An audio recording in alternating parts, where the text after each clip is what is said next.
IPL এর আসর শেষ, ট্রফি জিততে না পারলেও ব্যক্তিগত সাফল্যের নিরিখে গোটা টুর্নামেন্টে একক আধিপত্য বৈভব সূর্যবংশীর। মাত্র 15 বছর বয়সে 776 রান, স্ট্রাইক রেট 237, গড় 48.50, সঙ্গে 72টি ছক্কা। পরিসংখ্যানই বলে দিচ্ছে কেন এবারের আইপিএল এ আলোচনার কেন্দ্রবিন্দুতে ছিল এই তরুণ ক্রিকেটার।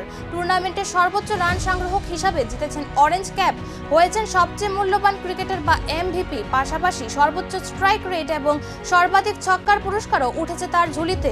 এখানেই শেষ নয়, টুর্নামেন্টের সেরা উঠতি প্রতিভা বা ইমার্জিং প্লেয়ার হিসেবেও নির্বাচিত হয়েছে বৈভব। অর্থাৎ ব্যক্তিগত সাফল্যের প্রায় বড় মঞ্চেই একটাই নাম, বৈভব সূর্যবংশী। সব মিলিয়ে পুরস্কার বাবদ পেয়েছেন 45 লক্ষ টাকা, সঙ্গে রয়েছে একটি বিশেষ গাড়ি এবং 4টি ম্যাচ সেরার সম্মান। বয়স যেখানে মাত্র 15, সেখানে এই সাফল্য ক্রিকেট বিশ্বের কাছে এক বিস্ময়ই বটে। ট্রফি অধরাই রইল, কিন্তু ব্যক্তিগত সাফল্যে গোটা আইপিএল কে নিজের নামে লিখে ফেললেন বৈভব সূর্যবংশী। প্রশ্ন এখন একটাই, এটাই কি শুধু শুরু? আগামী দিনে ভারতীয় ক্রিকেটের সবচেয়ে বড় তারকা হয়ে উঠবেন না তো এই বেবি বস?